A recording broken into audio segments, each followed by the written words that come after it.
Breaking and skidding, basically ये दोनों ही जो हमारे पास वर्ड हैं ये फ्रिक्शन से ही रिलेट करते हैं। यानी दोनों का जो अगर हम कहते हैं कि किस वजह से ये हुई है तो ये फ्रिक्शन ही इनमें रोल अदा कर रही होती है। अब हम इस बात को समझते हैं कि कैसे फ्रिक्शन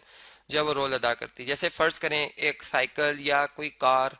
जो कि रोड पे मूव कर रही होती है, अगर हम इसके स्ट्रक्चर के ऊपर जाएं, व्हील स्ट्रक्चर के ऊपर जाएं, तो हम ये देखते हैं कि इसमें जो हमारे पास व्हील होता है इसके ऊपर एक गरारी होती है, और अगर यहाँ से चेन से हम इसे मूव करते हैं तो इसके जो पार्टिकल्स होते हैं इस टायर के वो मूव कर रहे होते हैं सर्कुलर मोशन, यानी एक ट्रांसलेटरी मोशन परफॉर्म कर रहे होते हैं। जबकि जो एक्सल है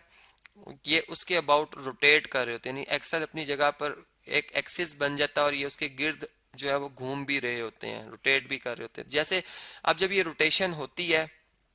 तो ये सर्कुलर मोशन तभी परफॉर्म होता है जब ये जो पार्टिकल्स का कांटेक्ट है इस रोड के साथ वो मजबूत होगा। यानी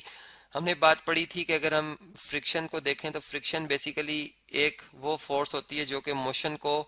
यानी मोशन में रुकावट पैदा करती है। अब वो रुकावट जो है वो किस तरह से होती है जी, वो जब हमने दो सरफेसेस ली थी तो हमने जब इनका माइक्रोस्कोपिक जो है वो व्यू देखा तो हमें ये बात पता चली कि इनकी सरफेस जो होती है वो रफ होती है, यानी कुछ हिल्स और ग्रूव्स सी बनी होती है, एक सरफेस की और दूसरी सरफेस की भी हिल्स और ग्रूव इस तरह से बनी होती है। अब फर्ज करें कि ये एक सरफेस है और ये दूसरी सरफेस है, और ये दोनों जब इनका कांटेक्ट होगा, यानी एक दूसरे पे जब इनको मूव कराया जाएगा तो ये एक दूसरे को यानी जकड़ लेंगी और ये मूव नहीं होने देंगी। अब क्या होगा कि ये यहाँ पे मूवमेंट नहीं हो सकेगी, स्टॉप हो जाएंगी। अब इससे ये फैक्ट पड़ेगा कि जब हम बॉडी को मूव कराना चाहेंगे तो वो मूव नहीं होगी। या फिर मैं यूं कहूँ कि फर्ज करें, अब हम अगर बात करते हैं सबसे पहले स्कीडिंग की, कि हमने एक साइकिल है, एक कार है, हमने इसको मूव एक स्मूथ रोड पे हम चला रहे थे जी, हमने इसको एक ख़ास इसमें मोमेंटम जो है वो प्रोड्यूस हो चुका था। ये बात हम जानते हैं कि फोर्स और यानी जो वेलोसिटी और सॉरी मैस का जो हमारे पास प्रोडक्ट होता है वो मोमेंटम होता है। अब इसका एक ख़ास मोमेंटम जनरेट हो चुका हुआ है, लेकिन ऐसा होता है कि ये जब इस सरफेस से यानी जो रोड पे ये मूव कर रही थी इस रोड से, अब ये किसी दूसरी एक ऐसे एरिया में एंटर होती है जहाँ पर रोड बहुत ज़्यादा, यानी उसमें यहाँ पर मैं ये कहता हूँ कि पानी पड़ा हुआ है, ठीक है, वाटर मॉलिक्यूल्स मौजूद हैं, या फिर हम ये कह सकते हैं कि वहाँ पर जो है चिकनी मिट्टी मौजूद है। यानी जो कि जब ये ये कार यहाँ से मूव होती हुई जब इस पोजीशन पे आएगी, चलें इसको यहाँ से मैं कॉपी करता हूँ, तो वो इसके टायर्स और इस स्मूथ सरफेस का जो कांटेक्ट होगा वो यहाँ पे जब होगा तो ये यहाँ पे आके स्किड करना शुरू हो जाएगी। अब ये स्किडिंग इस तरह इस वजह से होगी कि इसके टायर्स ने जो इसके अंदर मोमेंटम है वो गेन किया हुआ, एक एनर्जी है इसके अंदर जो कि रोटेट कर रहे हैं अपने एक्सल के गिर्द और सर्कुलर मोशन में थे। लेकिन जब ये ज़मीन के साथ इधर आकर इनका कांटेक्ट होता है तो यहाँ पर इनको इतनी इनफ फ्रिक्शन नहीं मिलती कि ये जो है वो आगे तक मूव कर सकें, जिससे ये टायर जो है वो सर्कुलर मोशन में यानी अपना जो मोशन है वो जैम कर लेंगे, सर्कुलर मोशन जो है वो परफॉर्म नहीं कर सकेंगे। ठीक है, तो इससे क्या होगा कि इससे ये होगा कि जी ये बॉडी जो है यानी जो इसकी जो टायर्स हैं वो एक तरह से मूव नहीं कर रहे होंगे, बस ये अपने मोमेंटम के अंडर जो है वो मूव कर रही होगी। फिर कि एक ड्राइवर जो इसको कंट्रोल कर रहा होता है स्टीयरिंग से, वो उसको इस तरह से नहीं कंट्रोल कर सकेगा कि वो इस गाड़ी को स्मूथ रख सके, क्योंकि जो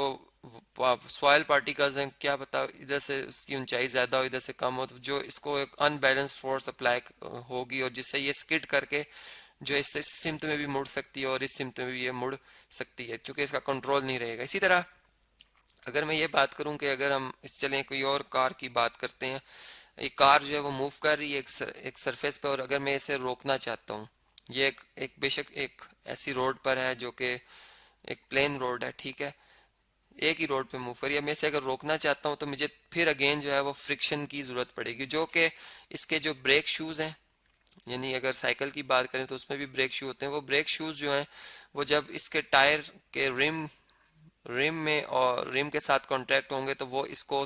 जो है रोटेट होने से यानी सर्कुलर मोशन परफॉर्म करने से रोकेंगे। अब अगेन वही बात है कि जब ये सर्कुलर मोशन को रोकेंगे तो इससे क्या होगा कि ये जो टायर हैं ये तो एक तरह से जैम हो जाएंगे, ठीक है, ये तो जैम हो जाएंगे। अब होगा ये कि जो इसका मोमेंटम है वो इसको मूव करने पर मजबूर रखेगा। अब क्या होगा जी, मोमेंटम अगर,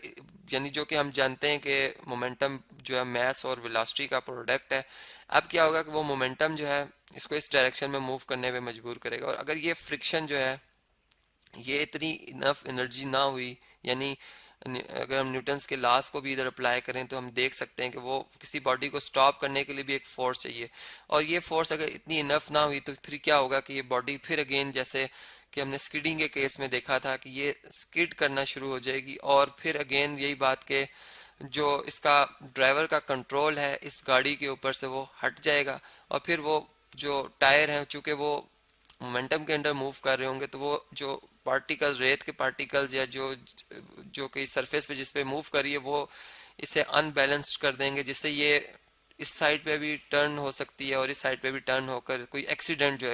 एक यानी एक एक्सीडेंट का जो केस बनता है वो इसी वजह से बनता है कि कार बहुत स्पीड से आ रही हो, उसका बहुत हाई मोमेंटम होता है और सडनली ब्रेक्स अप्लाई करे तो टायर जैम हो जाते हैं, और फिर उसका मोमेंटम के अंदर वो कार मूव कर रही होती है, जिससे कंट्रोल ड्राइवर का नहीं रहता। तो इसलिए हमने देखा दोनों ही केसेस में ये यानी ब्रेकिंग और स्किडिंग दोनों ही जो है उनका आपस में काफ़ी गहरा रिलेशन है, और दोनों में जो वजह बनती है वो फ्रिक्शन बनती है, और वो फ्रिक्शन भी हमने देखी कि वो क्यों और किस तरह से पैदा होती है, और क्यों गाड़ी जो स्किड कर जाती है, या फिर जो वो ब्रेक अप्लाई होती है तो गाड़ी क्यों रुक जाती है।